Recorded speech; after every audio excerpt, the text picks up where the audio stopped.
Hi කොහොමද අදත් ඔයාලව ආදරයෙන් පිළිගන්නවා මගේ YouTube channel එකට. ඉතින් අද මම අරන් ආවේ ටිකක් වෙනස් විදිහේ වීඩියෝ එකක්. ඒ කිව්වේ how to be an attractive girl. attractive ගෑන් ළමෙක් වෙන්නේ කොහොමද? ඉතින් අපි බලමු attractive ගෑන් ළමෙක් වෙන්න ඔයාට පාවිච්චි කරන්න පුළුවන් ලේසි tips 6ක් ගැන. number 1 හොඳ skin care routine එකක් manage කරන්න. ඉතින් අපි ඉන්නේ උෂ්ණාධික රටකනේ. මේ දේවල් එක්ක අපේ සම නිරන්තරයෙන් වෙනස් වෙන්න බලනවා. ඒ නිසා අපිට උරුම අපේ පැහැ ආරක්ෂා කරගන්න අපිට ස්කින් කෙයාර් රූටින් එකක් ෆලෝ කරන්න වෙනවා. එහෙමයි කියලා මේකට ලොකු මුදලක් වැය කරන්න ඕන වෙන්නේ නැහැ. මෙතනදී ඔයාට ගැළපෙන ස්කින් කෙයාර් බ්‍රෑන්ඩ් එකක් පාවිච්චි කරන්න හරි ඔයාගේ ආර්ථිකයට ගැළපෙන විදිහට කඩල පිටි පැක් එකක්, බීට්‍රූට් පැක් එකක් වගේ දෙයක් උනත් පාවිච්චි කරන්න පුළුවන්. number 2 හොඳ අයි කන්ටැක්ට් එකක් මේන්ටේන් කරන්න. අපිට නිතරම සමාජයක ගනුදෙනු කරන්න සිද්ධ වෙනවනේ. ඒ අවස්ථාවලදී සුහදව ගනුදෙනු කිරීම වගේම තවත් වැදගත් කාරණාවක් තමයි හොඳ අයි කන්ටැක්ට් එකක් මේන්ටේන් කිරීම. ගොඩක් ගෑන් ළමයි කරන දෙයක් තමයි කාත් එක්ක හරි කතා කරනකොට බිම් බලාගෙන කතා කරන එක. ඒකෙන් ඔයාගේ පර්සනැලිටි එකට හානි වෙනවා.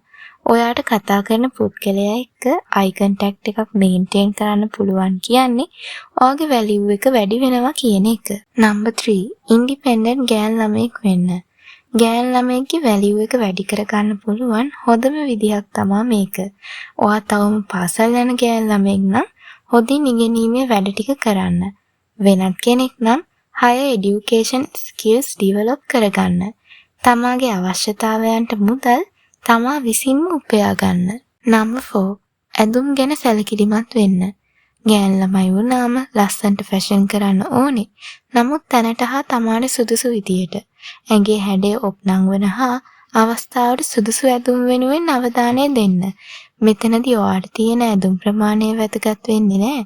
සීමිත ඇඳුම් ප්‍රමාණයක් තිබුණත් එකලග දවස්වලදී එකම ඇඳුම නොඇඳ මාරුවෙන් මාරුවට ඇඳුම් සෝදා පිරිසිදු කර අදින්න ගන්න. number 5 me time එකක් තියාගන්න. මේක බොහොම වැදගත් ටිප් එකක්. ඔයා වෙන්න, ඔයාගේ ආත්මය එක්ක එකට ඉන්න me time එකක් ඕනෙමයි.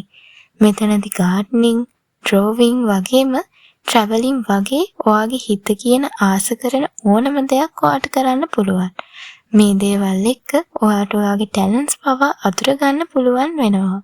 number 6 තමාව reject වෙනවා කියලා දැනෙන තැන් වලින් අයින් වෙන්න. මේ වගේ අවස්ථා නම් අපිට ඕන තරම් හමු වෙනවනේ. හැම වෙලාවෙම ඔයා හිතන්න ඕනේ you deserve better කියලයි. හරියට එකලගේ හැදුණු පැලවලින් කිහිපයක් විතරක් අවසානයේ ඉතුරු වෙනවා වගේ ඔයා වෙනුවෙන් ඇත්තටම ඉන්න පිරිස විතරක් ඔයත් එක්ක අවසානයේදී ඉතුරු වෙයි. ඉතින් මෙන්න මේ ටිප්ස් ටික ඔයා ෆලෝ කරොත් ඔයා ඇතුළාන්තයෙන් වගේම පිටතිනුත් ඇට්‍රැක්ටිව් ගෑන් ළමෙක් වේවි. අලුත් වීඩියෝ එකකින් හම් වෙනකන් සුබ දවසක්.